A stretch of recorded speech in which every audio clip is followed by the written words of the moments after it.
ಜನ್ಮಾದ್ಯಸ್ಯ ಶ್ರುತಿಸುನಯಮಾನೈಕವಿಷಯಾತ್ ಸ್ವತಂತ್ರಸ್ತಂತ್ರಜ್ಞೋ ಗುರುರಪಿ ಗುರೋರ್ಯಶ್ಚ ಜಗತಾಂ ವಿಮೂಢಾ ಯತ್ತತ್ವಂ ಪ್ರಕಟಮಿಹ ವೇತ್ತುಂ ಸುಮನಸೋ ಮುಕುಂದಂ ಧ್ಯಾಯಾಮ ಪಹತ ಕುಹಕಂ ತಂ ಸ್ವಮಹಸಾ ಸರ್ವವಿಘ್ನಃ ಪ್ರಶಮನಂ ಸರ್ವಸಿದ್ಧಿಕರಂ ಪರಂ ಸರ್ವಜೀವಪ್ರಣೇತಾರಂ ವಂದೇ ವಿಜಯದಂ ಹರಿಂ ಕರೋತು ಮಮ ಕಲ್ಯಾಣಂ ಹರಿರ್ಹಯಮುಖಾವಿದಃ ಗುರುಶ್ಚ ಮಧ್ವನಾಮಾ ಮೇ ವರದೋಸ್ತು ನಿರಂತರಂ ವಾಣಿತೆ ಕರವಣ್ಯಂಬ ಚರಣೋ ಹೃದಿ ಸರ್ವದಾ ಮಧ್ವಾಕ್ಯ ಸರಣೀರ್ಭೂಯಾತ್ ಶ್ರೀಮದಾಚಾರ್ಯಭಾವಗ ಸಮಾಶ್ರಯೇತ್ ಗುರುಂ ಭಕ್ತ್ಯಾ ಮಹಾವಿಶ್ವಾಸಪೂರ್ವಕಂ ನಿಕ್ಷಿಪೇ ಸರ್ವಭಾರಾಂಶ್ಚ ಗುರೋ ಶ್ರೀಪಾದಪಂಕಜೇ.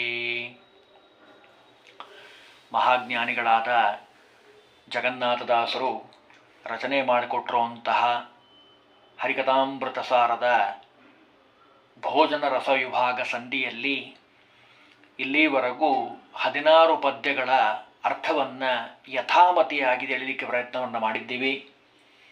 ಇವತ್ತು 17ನೇ ಪದ್ಯ. ಹರಿಕಥಾಮೃತಸಾರ ಮುಂದೆ ಹೋದ ಹಾಗೆ ಅತ್ಯಂತ ಕಠಿಣವಾಗಿ ಪ್ರಗಲ್ಭವಾಗಿರುವಂತಹ ಅನೇಕ ಗೂಢ ಪ್ರಮೇಯಗಳನ್ನು, ರಹಸ್ಯವಾದ ವಿಷಯವನ್ನು ಜಗನ್ನಾಥದಾಸರು ಈ ಪದ್ಯಗಳಲ್ಲಿ ಅಡಕವಾಗಿಟ್ಟಿದ್ದಾರೆ. ಎಷ್ಟೇ ಸಾರೆ ಓದಿದ್ರೂ, ಎಷ್ಟೇ ಸಾರೆ ತಿಳ್ಕೊಂಡ್ರೂ ಹಿಂದೆ ಮುಂದೆ ಆಗುವಂಥದ್ದು ಸಹಜವಾಗಿರುವಂಥದ್ದು. ಅಷ್ಟು ವಿದ್ವತ್ತತೆಯಿಂದ ಜಗನ್ನಾಥದಾಸರು ಈ ಗ್ರಂಥವನ್ನು ರಚನೆ ಮಾಡಿಕೊಟ್ಟಿದ್ದಾರೆ. ಈ ಪದ್ಯದಲ್ಲಿ 5 ಕೋಶಗಳ ಬಗ್ಗೆ ನಾವು ಹಿಂದಿನ ವಿಭಾಗದಲ್ಲಿ ನೋಡಿದ್ದೀವಿ.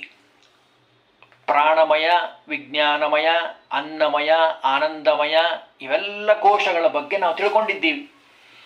ಆ ಕೋಶಗಳಲ್ಲಿರುವಂತಹ ಭಗವಂತನ ದಿವ್ಯವಾದ ರೂಪಗಳ ಮಹಾಮಹಿಮೆಯನ್ನು ಜಗನ್ನಾಥದಾಸರು ಈ ಪದ್ಯಗಳಲ್ಲಿ ಬಹಳ ಸುಂದರವಾಗಿ ತಿಳಿಸ್ತಾರೆ. ನೋಡೋಣ ಒಂದೊಂದೇ ಪದ್ಯವನ್ನು. 101 ಬರೇ ರೂಪಗಳ ಅದ್ಭುತವಾದಂತಹ ಒಂದು ಸಂಖ್ಯೆಯನ್ನು ತಿಳಿಸ್ತಾರೆ ಇಲ್ಲಿ, ಸಂಖ್ಯಾಶಾಸ್ತ್ರವನ್ನು. 101 ರೂಪದಿಂ ಶಾಂತಿ ರಮಣ ತಾನನ್ನ ನೆನಿಪಾಯಿ 200 ಮೇಲ್ಮೂರಧಿಕ ದಶ ಪ್ರಾಣಾಖ್ಯ ಪ್ರದ್ಯುಮ್ನ ತೋರುತಿಹ ನೈವತ್ತು 5 ವಿಕಾರ ಮನದೋಳು ಸಂಕರ್ಷಣೈನೂರು ಚತುರಾಶೀತಿ ವಿಜ್ಞಾನಾಖ್ಯ ವಿಶ್ವಾಖ್ಯ ಅಂತ ಹೇಳಿ ಈ ಪದ್ಯದಲ್ಲಿ ತಿಳಿಸ್ತಾರೆ. ಅಂದರೆ ಭಗವಂತನ ಅತ್ಯದ್ಭುತವಾದ ಮಹಿಮೆಯನ್ನು ಈ ಪದ್ಯಗಳಲ್ಲಿ ತಿಳಿಸ್ತಾ ಇದ್ದಾರೆ. ಅಂದರೆ ಪೂರ್ವದಲ್ಲಿ ಕೋಶಾಂತರ್ಗತನಾಗಿರುವಂತಹ ಭಗವಂತನ ಬಗ್ಗೆ ಹೇಳಿದರು. ಈಗ ಆಯಾ ಕೋಶಾಕಾರದಿಂದ ಇರತಕ್ಕಂತಹ ಭಗವಂತನ ರೂಪಗಳ ಬಗ್ಗೆ ವಿಸ್ತೃತವಾಗಿ ಹೇಳ್ತಾರೆ. ಅಂದರೆ ಈ ದೇವ್ರ ಪೂಜಾ ಮಾಡಬೇಕಾದ್ರೆ ಒಂದು ಸಂಪುಷ್ಟ ಅಂತ ಇಟ್ಕೊಂಡಿರ್ತಾರೆ ನೋಡಿ. ಸಂಪುಷ್ಟದಲ್ಲಿ ಎಲ್ಲ ದೇವರನ್ನು ಇಟ್ಟಿರ್ತಾರೆ. ಸಂಪುಷ್ಟದಲ್ಲಿ ಒಂದು ಕೆಳಗಡೆ ಭಾಗ ಇರ್ತದೆ, ಒಂದು ಮೇಲ್ಗಡೆ ಭಾಗ ಇರ್ತದೆ. ಕೆಳಗಡೆ ಭಾಗದಲ್ಲಿ ಡಬ್ಬಿಯಲ್ಲಿ ಎಲ್ಲ ದೇವತೆಗಳನ್ನು ಇಡ್ತಾರೆ, ದೇವರನ್ನು. ಮೇಲೆ ಒಂದು ಸಂಪುಷ್ಟ ಮುಚ್ಚಳವನ್ನು ಮುಚ್ತಾರೆ. ಹಾಗೆ ಸಂಪುಷ್ಟಾಕಾರದಲ್ಲಿ ಸಂಪುಟಗತವಾದಂತಹ ಭಗವದ್ರೂಪವೊಂದು, ಪೂರ್ವದಲ್ಲಿ ಹೇಳಿದಂತಹ ಸಂಪುಟಗತವಾದ ಪರಮಾತ್ಮನ ವಿಚಾರವೊಂದು. ಅದಕ್ಕೂ ನವನಾರಿ ಕುಂಜರವತ ಅಖಂಡನೂ ಆಗಿರುವಂತಹ ಭಗವಂತನ, ಖಂಡನೂ ಆಗಿರುವಂತಹ ಭಗವಂತನ ದಿವ್ಯವಾದ ರೂಪವನ್ನು ಇಲ್ಲಿ ತಿಳಿಸ್ತಾ ಇದ್ದಾರೆ. ನೋಡೋಣ ಹೇಗೆ ತಿಳಿಸ್ತಾರೆ ಭಗವಂತನ ರೂಪಗಳನ್ನು. ಮೊದಲು ಹೇಳ್ತಾರೆ 101 ಸ್ವರೂಪದಿಂ, ಸ್ವರೂಪದಿಂದ ಅಂದರೆ ಅಕ್ಷರ ಸಂಕೇತವಾಗಿರುವಂತಹ 101 ತನ್ನ ಸ್ವಾಖ್ಯ ರೂಪಗಳು. ಅಲ್ಲಿ ಶಾಂತಿರಮಣ ಅಂದರೆ ಶಾಂತಿ ಪತಿಯಾಗಿರುವಂತಹ, ಶಾಂತಿ ನಾಮಕಳಾಗಿರುವಂತಹ ಲಕ್ಷ್ಮೀದೇವಿಯ ಪತಿಯಾಗಿರುವಂತಹ ಅನಿರುದ್ಧ ನಾಮಕ ಪರಮಾತ್ಮ ತಾ ಅನ್ನ ನೆನಿಪ, ಅನ್ನ ರೂಪದಲ್ಲಿ ಅಂದರೆ ತಾನು ಅನ್ನ ಸಾಂಕೇತಿಕವಾಗಿರುವಂತಹ ಕೋಶದಲ್ಲಿ ತನ್ನ ಆಕಾರದಿಂದ, ತಂದೇ ಒಂದು ಆಕಾರದಿಂದ, ತದಾಕಾರದಿಂದ, ತನ್ನಾಮ ರೂಪದಿಂದ ಅನ್ನ ಅಂತ ಅನಿಸ್ಕೊಳ್ತಾನೆ. ಅಂದರೆ ಊಟ ಮಾಡೋ ಸಂದರ್ಭದಲ್ಲಿ ನಾವು ಈ ಚಿಂತನೆಯನ್ನು ಮಾಡಬೇಕು.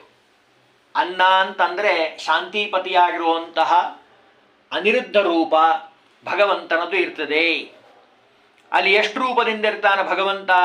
101 ರೂಪದಿಂದ, 101 ಸ್ವರೂಪದಿಂ ಅಂತಾರೆ. 101 ರೂಪದಿಂದ ಭಗವಂತ ಅಲ್ಲಿ ಇರ್ತಾನೆ. ಇನ್ನು ಅದಕ್ಕೊಂದು ಉದಾಹರಣೆಯನ್ನು ಕೊಟ್ಟರು.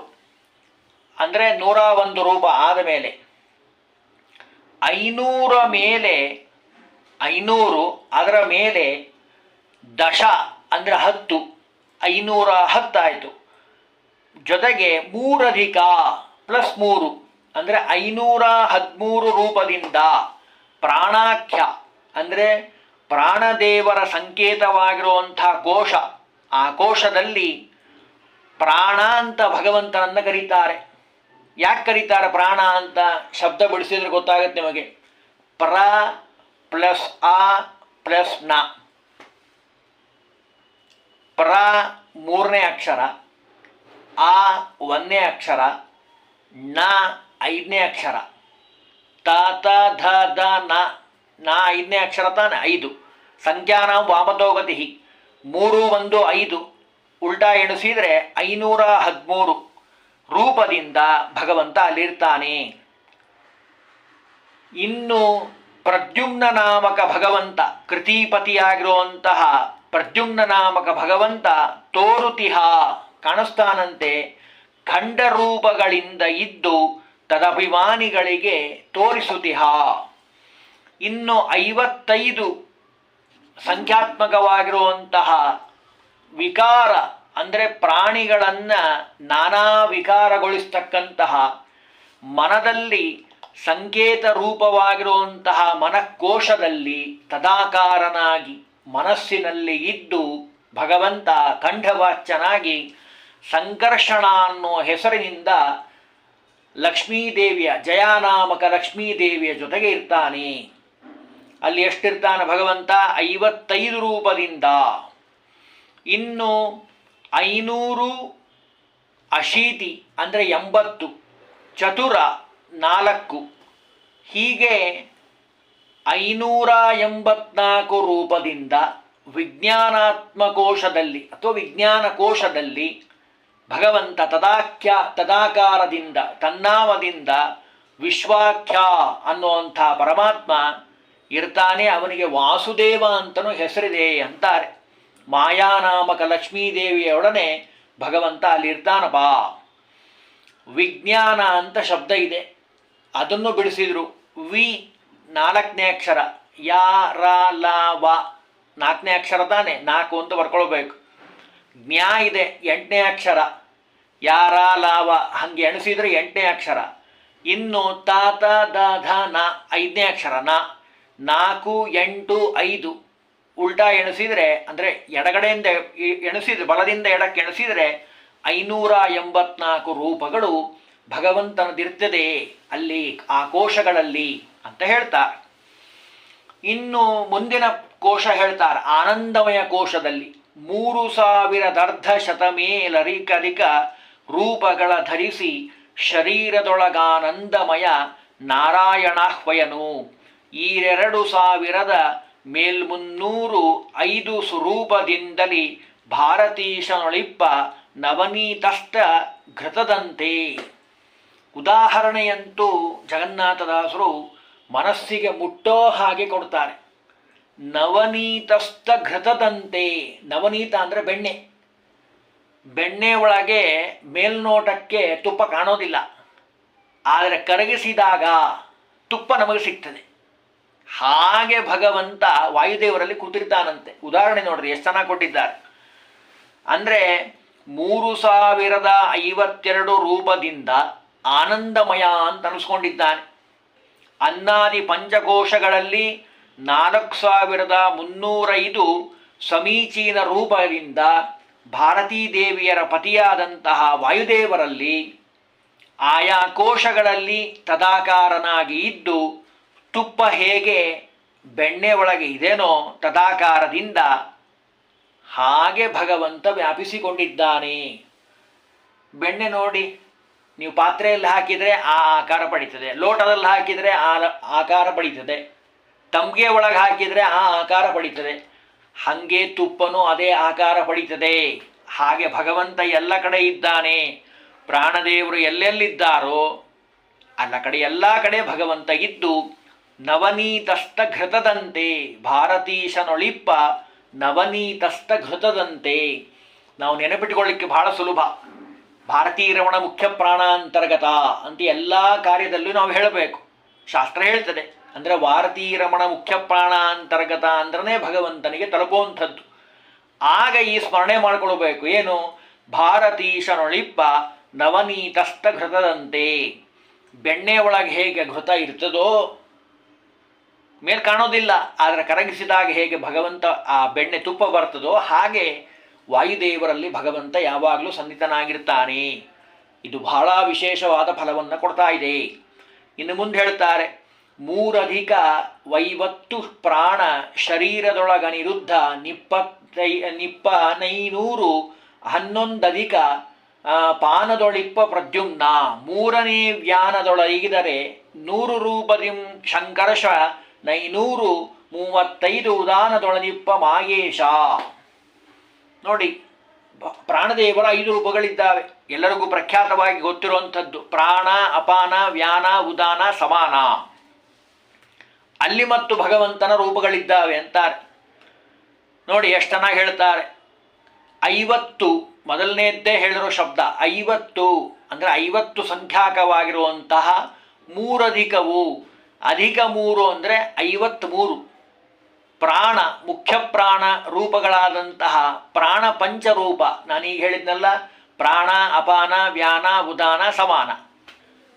ಶರೀರದೊಳಗೆ ಅನ್ನಮಯ ಕೋಶದೊಳಗೆ ನಾವು ನೋಡಿದ್ದೀವಿ. ಹಿಂದಿನ ಪದ್ಯದಲ್ಲಿ ಹೇಳಿದ್ದಾರೆ, ಅನ್ನಮಯ, ಪ್ರಾಣಮಯ, ಮನೋಮಯ, ವಿಜ್ಞಾನಮಯ, ಆನಂದಮಯ 5 ರೂಪದಿಂದ ಭಗವಂತ ಇದ್ದಾನೆ. ಅನಿರುದ್ಧ, ಪ್ರದ್ಯುಮ್ನ, ಸಂಕರ್ಷಣ, ವಾಸುದೇವ, ನಾರಾಯಣ. ಹಾಗೆ ಪ್ರಾಣ, ಅಪಾನ, ವ್ಯಾನ, ಉದಾನ, ಸಮಾನ ಅದನ್ನೆಲ್ಲಿ ಹೇಳ್ತಾ ಇದ್ದಾರೆ. ಮೊದಲನೇದ್ದು ಪ್ರಾಣ. ಪ ರ ಣ ಶಬ್ದ ಬಿಡಿಸಿದರೆ ಪ ಅದು ಮೊದಲನೇದ್ದು. ಪಾಪ ಭಾವಾಮ ಅದರಲ್ಲಿ ಮೊದಲನೇದ್ದದು 1 ಅಂತ ಬರ್ಕೋಬೇಕು. ರ ಯಾ ರ 2ನೇ ಅಕ್ಷರ 2 ಅಂತ ಬರ್ಕೊಳ್ಬೇಕು. ನ ತಾತ ಧ ಡ ಣ 5ನೇ ಅಕ್ಷರ. ಅಂದರೆ 1, 3, 5 ಉಲ್ಟಾ ಎಣಿಸಿದರೆ ಸಂಖ್ಯಾನ ಮಾಮದೋಗತಿ ಎಷ್ಟಾಗ್ತದೆ? 53 ಆಗತ್ತೆ. ಹೀಗೆ ಪ್ರಾಣ ಶಬ್ದವಾಚನಾದ ಅನಿರುದ್ಧ ರೂಪದಿಂದ ಅಲ್ಲಿ ಇರ್ತಾನಂತೆ ಭಗವಂತ. ಇನ್ನು 500 ರೂಪದಿಂ ಅಪಾನೊಳು ಅಪಾನ ನಾಮಕನಾಗಿರುವಂಥ ವಾಯುದೇವರಲ್ಲಿ 500 ರೂಪದಿಂದ ಇದ್ದು ತದಾಕಾರನಾಗಿ ಅಪಾನ ಶಬ್ದ ವಾಚ್ಯನಾಗಿ. ಪ್ರಾಣದೇವರ ಹೆಸರಲ್ಲವಲ್ಲ, ಮೊದಲು ಭಗವಂತನ ಹೆಸರು, ಅದನ್ನು ಪ್ರಾಣದೇವರು ಇಟ್ಟುಕೊಂಡಿದ್ದಾರೆ. ಅಲ್ಲಿ ಅಪಾನದಲ್ಲಿ ಇದ್ದು ಆ ರೂಪದಿಂದ ಭಗವಂತ ಏನು ಮಾಡ್ತಾನೆ ನೋಡಿ, ಎಷ್ಟು ಚೆನ್ನಾಗಿ ಹೇಳ್ತಾರೆ. 500 ರೂಪಗಳಿಂದ ಅಪಾನದೋಳ್ 511 ರೂಪದಿಂದ ವಾಯುದೇವರಲ್ಲಿ ಇರತಕ್ಕಂತಹ ಅಪಾನ ಶಬ್ದ ವಾಚ್ಯನಾಗಿರುವಂತಹ ಭಗವಂತ ಪ್ರದ್ಯುಮ್ನ ಅನ್ನೋ ಹೆಸರಿನಿಂದ ಅಲ್ಲಿ ಇರ್ತಾನೆ. ಅದನ್ನಿಲ್ಲಿ ಹೇಳಿದರು 511 ರೂಪ. ಅದನ್ನು ಹೇಳ್ತಾರೆ. ಆ ಪಾ ನ ಆ ಮೊದಲನೇ ಅಕ್ಷರ 1 ಅಂತ ಬರ್ಕೊಳ್ಳಬೇಕು. ಪಾ ಮೊದಲನೇ ಅಕ್ಷರ 1 ಅಂತ ಬರ್ಕೊಳ್ಳಬೇಕು. ನ 5ನೇ ಅಕ್ಷರ 5 ಅಂತ ಬರ್ಕೊಳ್ಳಬೇಕು. ಉಲ್ಟಾ ಎಣಿಸಿದರೆ 5, 1, 1 ಅಂದರೆ 511 ರೂಪದಿಂದ ಇರ್ತಾನೆ.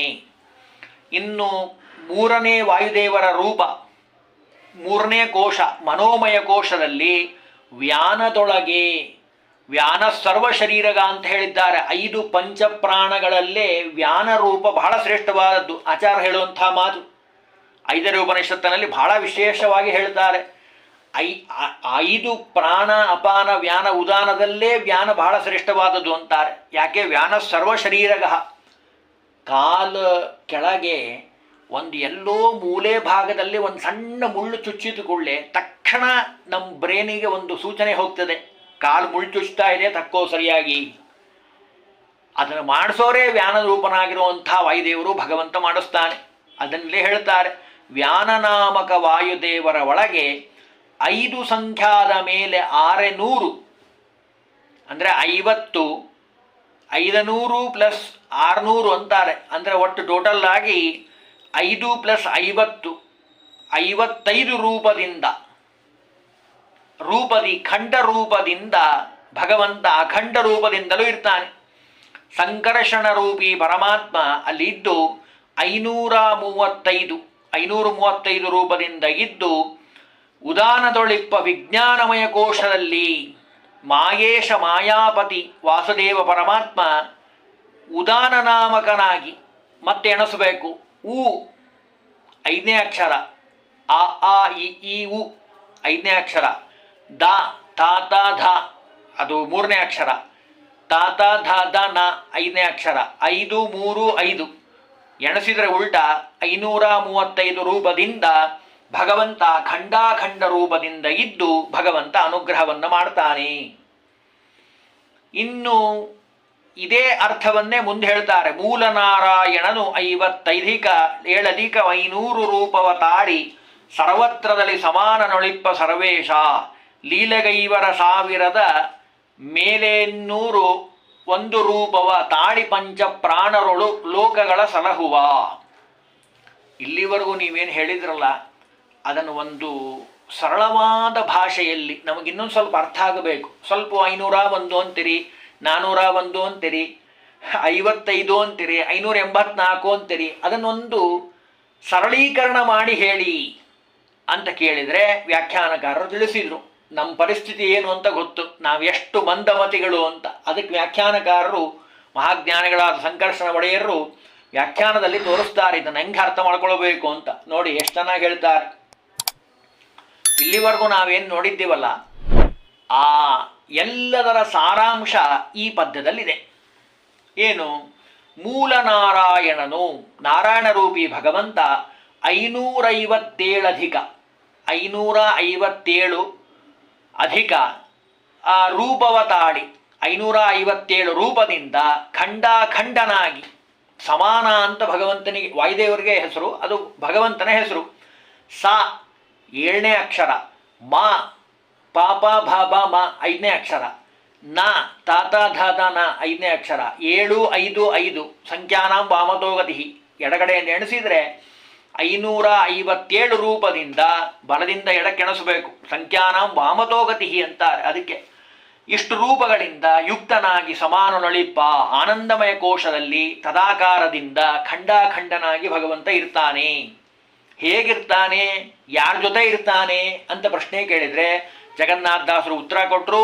ಪಂಚಪ್ರಾಣರೊಳು, ಪ್ರಾಣ ಅಪಾನ ವ್ಯಾನ ಉದಾನ ಸಮಾನ 5 ರೂಪದಿಂದ 5 ರೂಪಗಳಿಂದ ಭಗವಂತ ಅಂದರೆ ಅನಿರುದ್ಧ ಪ್ರದ್ಯುಮ್ನ ಸಂಕರ್ಷಣ ವಾಸುದೇವ ನಾರಾಯಣ 5 ರೂಪದಿಂದ ಇದ್ದು ಭಗವಂತ 1000 ಮೇಲೂ 1711 ರೂಪದಿಂದ ರೂಪವ ತಾಳಿ ಭಗವಂತ ಏನು ಮಾಡ್ತಾನೆ, ಲೋಕ ಸಂರಕ್ಷಣ ಮಾಡ್ತಾನೆ.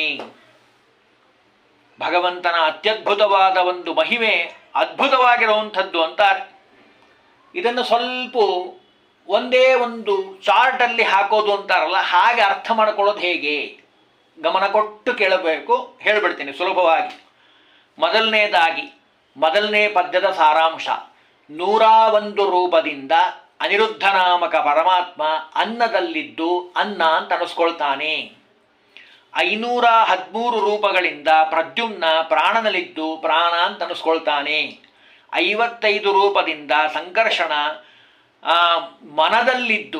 ಮನಸ್ಸಿನಲ್ಲಿದ್ದು ಮನ ಅಂತ ಅನಿಸ್ಕೊಳ್ತಾನೆ. 584 ರೂಪದಿಂದ ವಾಸುದೇವ ವಿಜ್ಞಾನಮಯ ಕೋಶದಲ್ಲಿದ್ದು ವಿಜ್ಞಾನ ಅಂತ ಅನಿಸ್ಕೊಳ್ತಾನೆ. ಅದು ದೇವರ ಹೆಸರು ವಿಜ್ಞಾನ ಅನ್ನೋದು.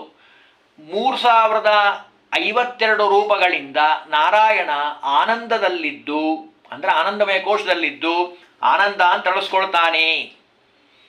ಅಂದರೆ ಹೀಗೆ ಒಟ್ಟಾರೆ ಇದೇನು ನಾನು ಹೇಳಿದ್ನಲ್ಲ, 101, 513, 55, 584, 3052 ಪೂರ್ಣ ಟೋಟಲ್ ಮಾಡಿದರೆ 4305 ರೂಪಗಳಿಂದ ಪಂಚರೂಪಾತ್ಮಕ ಪರಮಾತ್ಮ ಅನ್ನ ಪ್ರಾಣ ಮನ ವಿಜ್ಞಾನ ಆನಂದ ಈ ಕೋಶಗಳಲ್ಲಿ ಶಬ್ದವಾಚ್ಯನಾಗಿ ಭೋಜ್ಯ ಅಂತ ಅನಿಸ್ಕೊಳ್ತಾನೆ.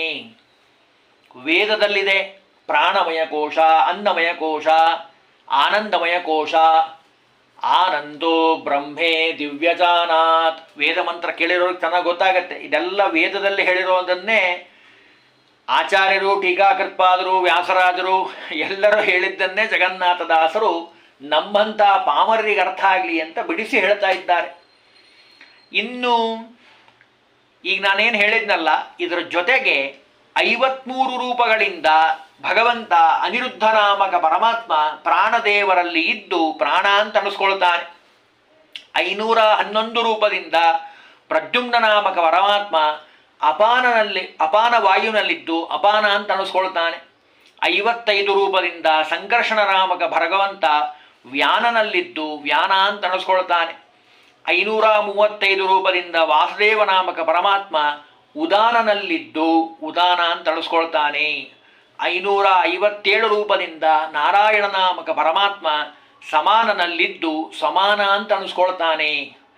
ಅಂದರೆ ಒಟ್ಟು ಟೋಟಲ್ ಮಾಡಿದರೆ 53, 511, 55, 535, 557 ಪೂರ್ಣವಾಗಿ ಕೂಡಿದರೆ 5711 ರೂಪದಿಂದ ಒಟ್ಟಾರೆ ಹೇಳ್ತಾರೆ. ಎಲ್ಲವನ್ನೂ ಟೋಟಲ್ ಮಾಡಬೇಕು. 53, 511, 55, 535, 557, 5711. 5711ರಲ್ಲಿ ಏನಿರ್ತಾನೆ ಭಗವಂತ? ಪಂಚರೂಪಾತ್ಮಕ ಪರಮಾತ್ಮ ಪಂಚಪ್ರಾಣರಲ್ಲಿ ಅಂತರ್ಯಾಮಿಯಾಗಿದ್ದು ಇಡೀ ಎಲ್ಲ ಬ್ರಹ್ಮಾಂಡವನ್ನು ಸಂರಕ್ಷಣೆ ಮಾಡ್ತಾನೆ. ಅಂದರೆ ನೋಡಿ, ಭಗವಂತನ ಅತ್ಯದ್ಭುತವಾದ ಮಹಿಮೆ, ಭಗವಂತ ಸಂರಕ್ಷಣೆ ಮಾಡುವಂಥ ರೀತಿ ನಮಗೆ ಕಲ್ಪನೆಗೆ ಆಗೋದಿಲ್ಲ. ಪ್ರಾಣ, ಅಪಾನ, ವ್ಯಾನ, ಉದಾನ, ಸಮಾನ, ಅನಿರುದ್ಧ, ಪ್ರದ್ಯುಮ್ನ, ಸಂಕರ್ಷಣ, ವಾಸುದೇವ, ನಾರಾಯಣ. 5 ರೂಪ ಪ್ರಾಣದೇವರದು, 5 ರೂಪ ಭಗವಂತನದ್ದು. ಈ ರೂಪಗಳಿಂದ ಇದ್ದು ಭಗವಂತ ಎಲ್ಲರಲ್ಲಿ ಎಲ್ಲರನ್ನ ಎಲ್ಲ ಕಾಲದಲ್ಲಿ ರಕ್ಷಣೆಯನ್ನು ಮಾಡ್ತಾನೆ. ಇಷ್ಟಂತೂ ನೆನಪಿಟ್ಟುಕೊಳ್ಬೋದಾ?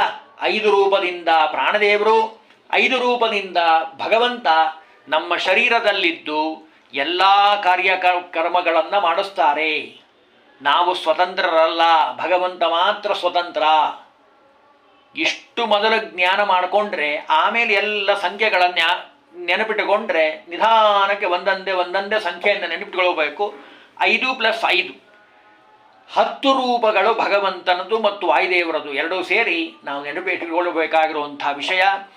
ಇನ್ನು ಇದರ ಜೊತೆಗೆ ಇನ್ನೂ ಸುಮಾರು ಪದ್ಯಗಳಿದ್ದಾವೆ ಈ ಭೋಜನ ರಸ ವಿಭಾಗದಲ್ಲಿ. ಅದನ್ನು ಮುಂದಿನ ವಿಭಾಗದಲ್ಲಿ ತಿಳಿಲಿಕ್ಕೆ ಪ್ರಯತ್ನವನ್ನು ಮಾಡೋಣ. ಹರಿ ಓಂ ಶ್ರೀಕೃಷ್ಣಾರ್ಪಣಮಸ್ತು.